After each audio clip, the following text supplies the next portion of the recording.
Hey everybody, it's Dr. Carmen Bryant. Welcome back to my YouTube channel, Overcoming Narcissist Abuse. Thank you guys so much to all the new subscribers that have joined this tribe. Thank you for all the feedback. Thank you for all the questions. And today I wanted to, I kind of wanted to go back and revisit a video that I did before about triangulation. And the reason why I wanted to do that is because on Sunday, after I turn off the cameras and go over to Clubhouse, Telsha asked me to expound on it a little bit. And it just so happened that, as you guys know, anybody that's in the mental health or medical field, even in the legal field, we are required to seek continuing education. Each state is different. Each license is different. For mental health professionals in the state of Washington, every 2 years, we have to do 36 hours of continuing education. And for my certification in clinical trauma, I have the choice to do 1, 2, or 3 year certification. And in that, we have to get anywhere from 12, I don't know how many, 12 plus 6, 12, and something else, continuing education specifically in reference to trauma. And so I just happened to do one just recently in reference to dysfunctional people, manipulation, you know, all that good stuff. And so one of the things when she brought the topic up of triangulation on Sunday, it just so happens that I just happened to be studying about that in the first place and wanted to go back and revisit. And as you guys know, as coaches, as we learn, you guys learn, you know, and every time we come and do videos, a lot of times we learn some new information to add on to something that we already had. So sometimes you'll see when coaches come back, excuse me guys, I'm trying to get myself together, but sometimes you'll see coaches come back and revisit videos that they have done maybe a year or two ago because of the fact that we have gained more knowledge or have gotten more information. So it's not the fact that we don't know what we're talking about. It's just the fact that, you know, as long as we stay abreast, you never, I'm sorry, you guys, this morning is just hair all in my face. Okay, here we go. Let me start all over again.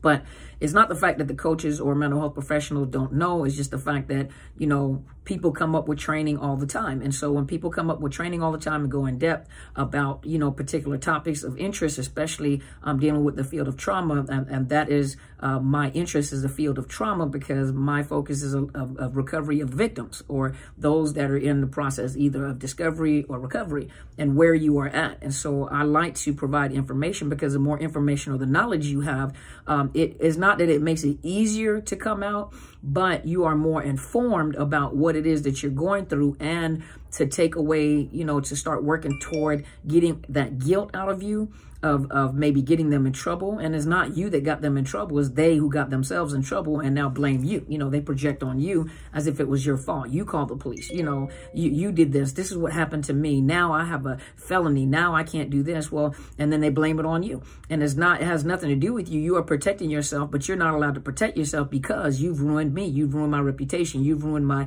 and it is them who did that, not you who did that. And triangulation, I wanted to address triangulation. You know, when you're dealing with a narcissist, you have to remember this. You can't believe everything you see or hear. You know, a lot of them, now some of them are very dangerous. So don't take it for granted. Don't take this, what I'm saying, and play down the situation that you're in, because a lot of times you have been desensitized to pain. And so you don't recognize because it's like your emergency broadcast system is interrupted, or that red flag system on the inside, that emergency system is defected because you have been accustomed to high levels of pain, maybe even from childhood on. You know, and triangulation, you have to remember a narcissist is not what a narcissist presents to you. They seem like they're very smart. They're very arrogant. You know, they present themselves being better than everybody else. You know, they're very competitive. If you don't give them what they want, they use all these different weapons to come up against you. You know, manipulation, triangulation, gaslighting. These are all weapons that are used by the narcissist. Triangulation happens to be one of them. And if you think about triangulation, some people are pulled in it knowingly and some people are pulled in it unknowingly. You know, they may not realize what is going on, but what that narcissist, number one, is has a very low self-esteem. Every way that you are reacting, everything that's happening to you is really how they are. And they project that on you. Whatever is in them, they're going to project it on you. And then you take upon everything that they are. When I say that, I mean low self-esteem, low self-worth. This is a narcissist, the true narcissist, the inside of a narcissist, angry, bitter, you know, afraid, paranoid, low self-esteem, low self-worth. That's why they have to pump themselves up to make themselves look better than the average person. They can't handle constructive criticism because they don't see constructive criticism as constructive criticism to help them. They look at it as an attack against their character, which, I mean, their character is already flawed. But they look at it as a personal attack, not as a way to help you get better. They look at it as, you're telling me that my writing is flawed. You know, I use spell check, you know, but it's great writing, but it's not professional writing. You may want to hire a editor. Oh, so you're telling me that, so they come up with they're telling you exactly how to think. And so you're telling me that I can't write, so I'm ignorant now? I'm illiterate? That's what you're telling me? And you know this is nothing that you said. Now you know how they're thinking. But a lot of you will say, no, I'm not thinking like that. I wouldn't say that about you. No, that's not true. That's not true. No, in actuality, like, no, that's how you think. That's what you're thinking. That's how you think about yourself. If you're quiet enough, they'll tell you exactly how they're thinking. When it comes to triangulation, you got to remember that a narcissist, anything that you do to a narcissist that causes a narcissistic injury or causes them to be angry or embarrassed, or, you know, you take away from that perfect facade, they're coming after you. They're very vindictive. They're very competitive.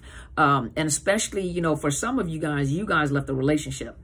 And in their mind, they're thinking, you don't leave me, I leave you. So the reason why they're trying to pursue you to get back with you is to cause you the utmost pain and hurt for doing what you did. You don't leave me until I say you leave me. So I'll get you back. And as much energy as I put in to get you back, when I get you back, the pain is going to be even worse because I'm going to punish you for what you did. Now take it if a narcissist decides to leave you. Now, in your mind, you're thinking is, why would they be upset? They're the ones who left me. They're the ones who didn't want to be in the relationship. Problem is that you didn't react the way that they wanted you to react. You may have cried and been like, okay, you know, you went to counseling, you started getting yourself together, and they're angry because their expectation was in their mind, they thought that when I left you, you're going to fall apart. You won't be able to breathe. You're going to be homeless. You know, you're going to be this, whatever's going to happen. You're not going to, and then they see you smiling. Then they see you like laughing and joking. Then they see you with another job. You've lost weight. You know, you've done things, and they're angry because what they were wanting to happen didn't happen. So what they'll do is some of them will triangulate. They even triangulate in the relationship. Think about it. If you have more than one person, that's more power to attack another person. That's when you see that group stalking, you know, that triangulation where they're the head of that pyramid, of that triangle, and they're the puppet masters. They're the ones that feed information to people and direct what they're feeding the people, the information that they're feeding these puppets, these flying monkeys. And sometimes you become a flying monkey and you didn't even realize you were a flying monkey until later on. But they feed this information to people that they're manipulating within this triangle in order for them to react or do things that I'm not saying they wouldn't do, but you're doing stuff on their behalf. So you're harassing the victim. You're harassing the person that left. You're harassing the baby mama, baby daddy, or ex-husband, ex-wife. You know, you're doing their dirty work. And what they'll do is like, you are so awesome. You're just wonderful. And you know what? I'm glad that you sided with me. And they feed you information, or they feed these individuals information, and most people want to protect. And so out of ignorance, they're protecting a narcissist, don't even know that it's a narcissist, and they're being manipulated because this is how bad they treated me. And this is all the things that they've done. And the reason why is not that the marriage didn't work because they didn't forgive. Well, the reason why the marriage didn't work is because I had some indiscretion. Now watch this. Watch how a little lie, watch how, I'm not even gonna say little lie. Watch how truth is perverted by a little lie. So anytime truth is perverted by a little lie, it is a total lie. It is a total misconception of the situation, or that makes the situation false. I know that I cheated in the past, and I have been trying to work on my relationship. But he or she has never forgiven me. They never forgave me. No, the part that they leave out is I have cheated in the past, and I do it all the time, and I always get caught. And my expectation is that you hurry up and just forgive me, and let's move on and keep doing what we're doing until the next time I get caught. And the next time I get caught, it should not be that hard to convince you to stay. You're making it harder and harder every time I get caught. Don't hold me accountable. You know, the thing is people would die to be with someone like me. People would be privileged to be with someone like me. Or you hear that old saying, better having a piece of a man than having no man at all. Whoever made that up, because that's the dumbest comment you can ever make. A piece of a person than rather having none of the person at all. That's a lie. You just much rather not have the person whatsoever. You know, how about you have a piece of a car instead of a whole car? You know, how's that going to work? Does that make sense?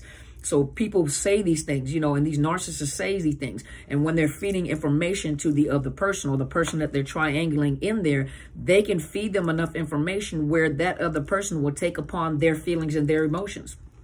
Empaths will do that too, you know, to protect that narcissist and fight the other person that supposedly is the, you know, and yes, see, some of you guys think empaths are these floating little cherubs on these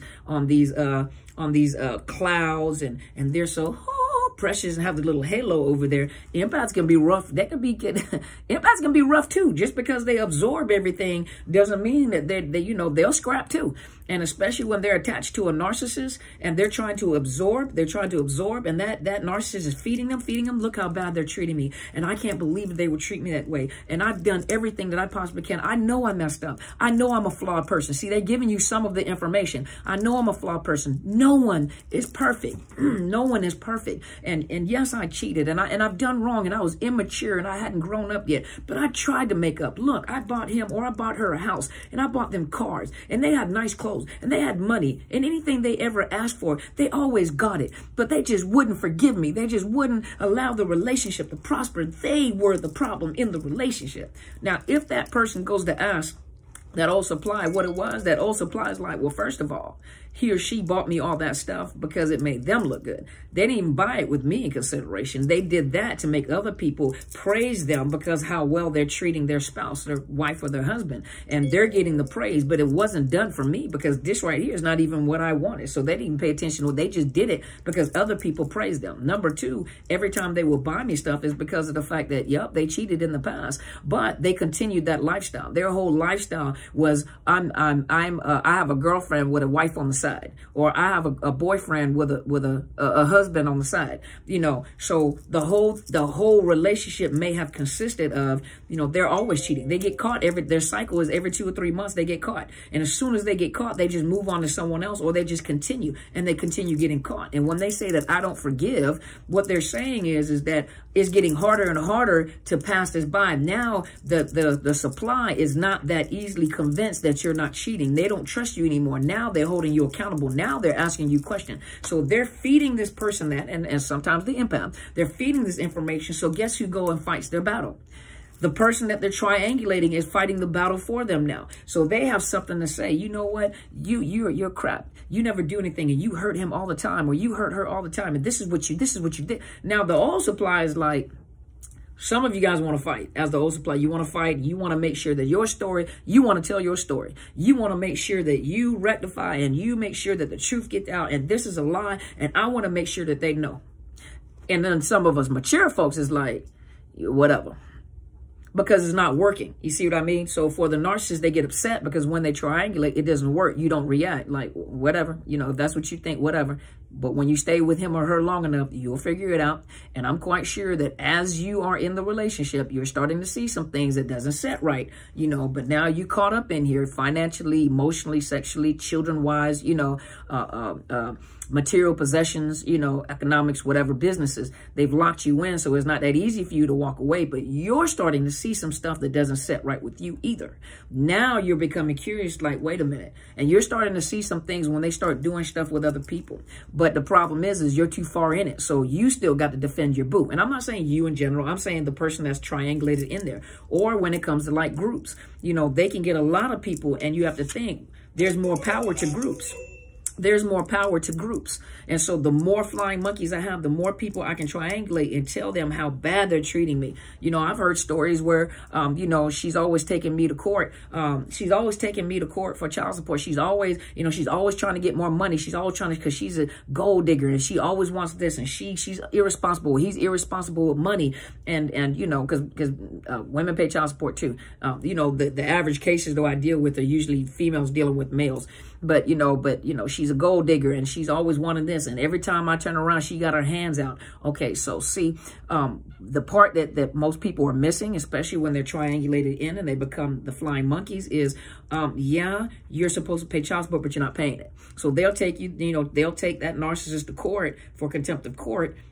for back pay or to pay the child support. But when they tell the story, it's like, see, she's always trying to take me to court. She's always trying to get something from me. She's a gold digger. She always.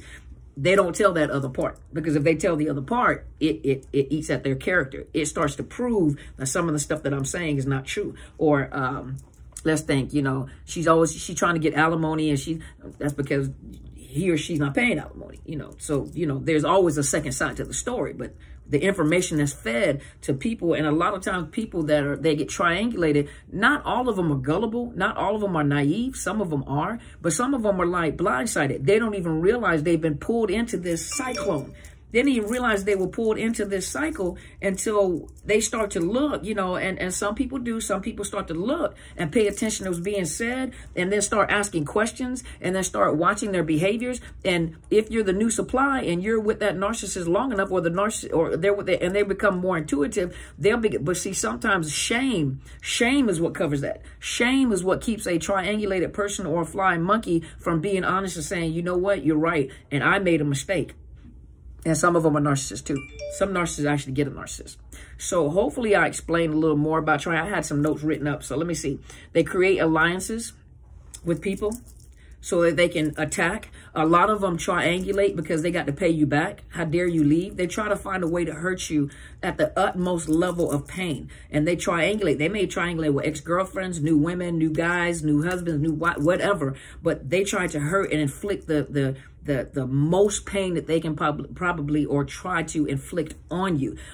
When you leave or they leave and you seem to be doing okay and you haven't fallen apart the way that they think that you should, what ends up happening is they'll create an alliance with people, feed them information so that they can attack you too. So that they can, you know, they can say things about you. They can mess with your reputation. And listen, when it comes to slander, if that person is slandering you, that causes you to lose your job, your house, you know, it affects your livelihood or your safety, you could take people to court for slander. You could take people to court. But what I do is go talk to a lawyer and talk to a lawyer about that. Because if you are unsafe or you are, you know, they're messing with your livelihood, you have the opportunity to take them to court to protect yourself.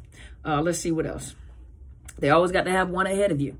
So if they feel like they broke up with you, but you're ahead in the game, they think that you're ahead. Uh-oh, you didn't react the way that I wanted to and you're ahead.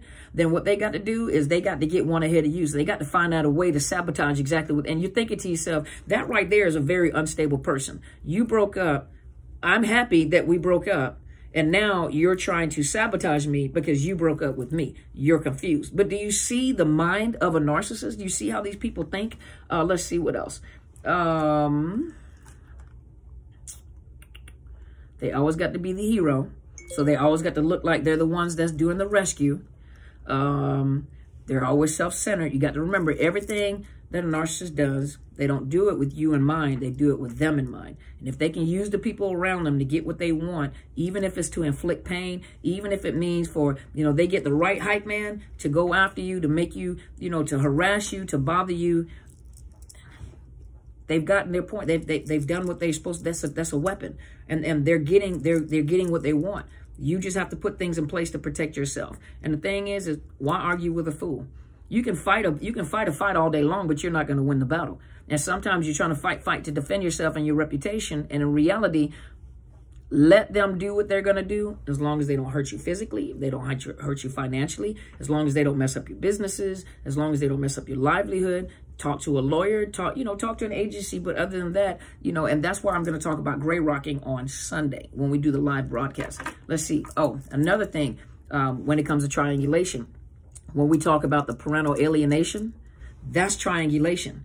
So parental alienation, that's when they triangulate the kids against you. You know, so they get them in this, and kids and most children are very gullible, very vulnerable. They just want their parents to love them. And then the person that they love and desire the most is the one that's usually not really around. And a lot of times that's the narcissist. Unless they're in the house with the narcissist, it's like they have hostages. And they do all sorts of manipulation and quid pro quo, which means this for that, in order to pull them in. I'm going to pay for your college, but I'm not going to pay for your college if you keep trying to be friends with your father. You know, your father is a dog. Your father is crap. You know, your mother is this. Your mother's a whore. You know, your mother is this, and she messed up the family. And a lot of times the children repeat what they're hearing. You messed up this family. You're the one that was cheating. You're the one that's doing this right here.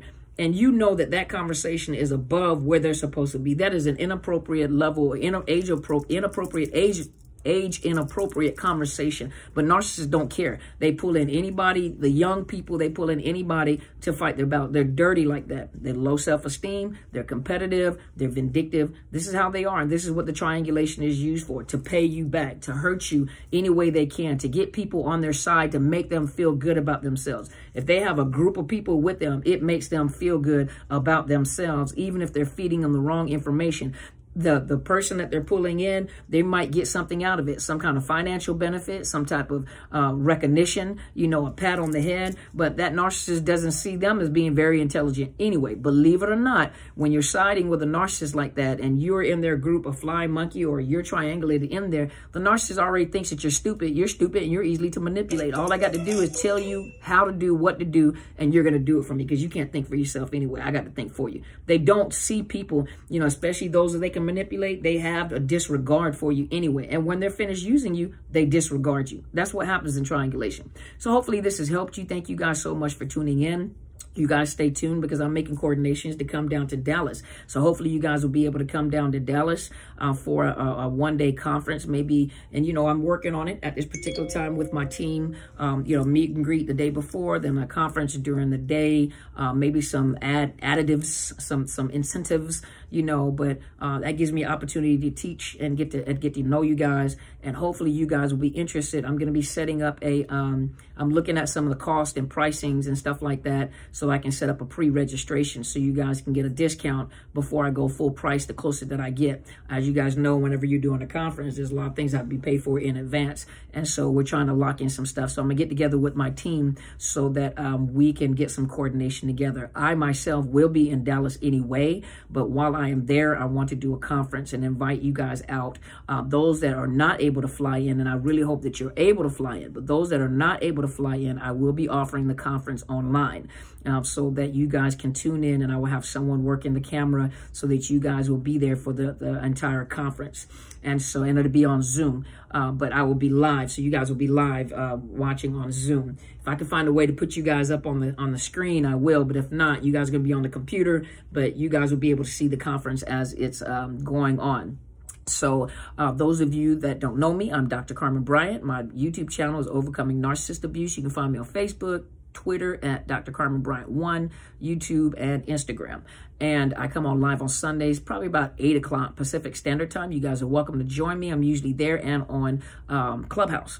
Those of you that are seeking coaching, you're welcome to contact me. Dr. Carmen Bryant at, hold on, where it? What is my email address? Dr. Carmen Bryant. I was going to give you my website. drcarmenbryant@outlook.com, and you can email me and I will provide you with some pricings, some rates for coaching services if you're on the outside of the state of Washington. If you're on the inside of the state of Washington, I do provide counseling, but my books are pretty full, you know, so it's kind of hard to get in there. So if you want counseling, let me know. If you want coaching, let me know, and I will have to let you know whether or not I have any space available. I do reserve some slots for coaching, especially. Also, those of you that are outside the state of Washington, there is a site that I collaborate with. They provide counseling services, and which is I'm sleepy this morning, y'all. I'm sorry, because I got to get to work. But it's betterhelp.com/Dr. Carmen. If you click on that, you will get a 10% discount. These are counselors throughout the nation, even in Canada, that will provide you with counseling. You can ask them questions. A lot of them are very familiar with narcissist abuse, which I am so grateful for. Ask them questions. Ask them if they understand PTSD. Do they understand the after effects of domestic violence, psychological abuse, parental alienation, PTSD, complex PTSD. Ask them questions like that. You can vet the counselors and ask them questions like that. Ask them questions and see what they tell you. But there are some good counselors. Yes, I do receive a fee for recommending. However, I recommend it because it's a very low fee. And on top of that, they're very good counselors. And so I really highly recommend you guys to go and talk. I've received commission. That's the word I was looking for. But they're very good counselors. I have heard a lot of good things. I recommend them. BetterHelp.com/Dr. Carmen. Click in, get you a counselor, because some of you guys don't need coaching first. You need counseling first. Some of you guys have some deep-rooted trauma issues that stem from childhood that you really need to work on before you try to get into a relationship, that you really need to work on, because this right here, you know, where they tell you that the iceberg, you only see like 2/3 of the iceberg and the rest of it is under the water, if I even said that percentage right. You know, the part of the iceberg that you see is not even the amount of iceberg that is underwater. And so when you guys got with these narcissists, that's just the tip of the iceberg. You know, that's just, you know, and you guys are feeling so much pain, but a lot of that pain is still associated with stuff that has happened to you throughout childhood. And in the conference, I was planning on talking about that as well. You know, the different parenting styles and how you thought and how you tried to survive. And so you guys join me. Make sure you check out betterhelp.com/Dr. Carmen. You know, get your counselor. Get counseling before you get coaching. Get counseling before you get coaching. Get counseling before you get coaching. I'm trying to look at all my dings. I have a bunch of dings and I have someone at the door, so I apologize.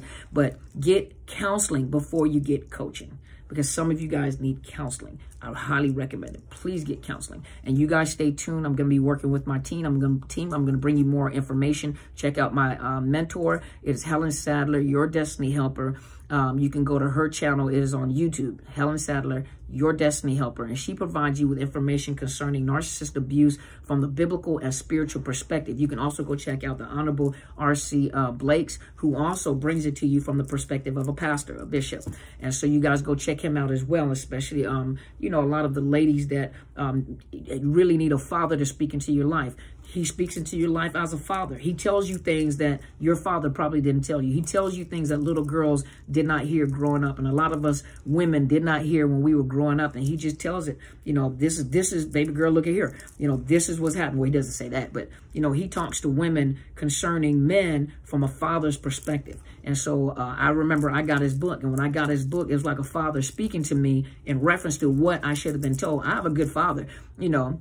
My dad is a country boy, but a lot of times, you know, sometimes it's not that the father is a narcissist, but sometimes the father didn't know. And so he speaks to you, to women, from a father's perspective. You know, go check out that book, The Father-Daughter Talk. I love that book. And I bought it when it came out. You guys go check out that book. And then my big sister has a book out, The Essence of a Aristocratic Woman. Please purchase that book. She usually comes live on Wednesdays. I think she'll be live tonight on Haps and on Facebook, I think. But go check out my big sister, Kathy Gibson, Pastor Kathy Gibson, who is also the assistant pastor under Apostle Helen Sadler. But she, I mean, when it comes to really speaking to women and making women feel valuable, and making us feel like the queens that we are, you guys got to go check it out. She's got some good topics, and her co-host is Apostle Sadler. So you guys will love hearing them speak, because they, I mean, it really makes you feel empowered and makes you stop feeling ashamed of being empowered and feeling royal and having standards.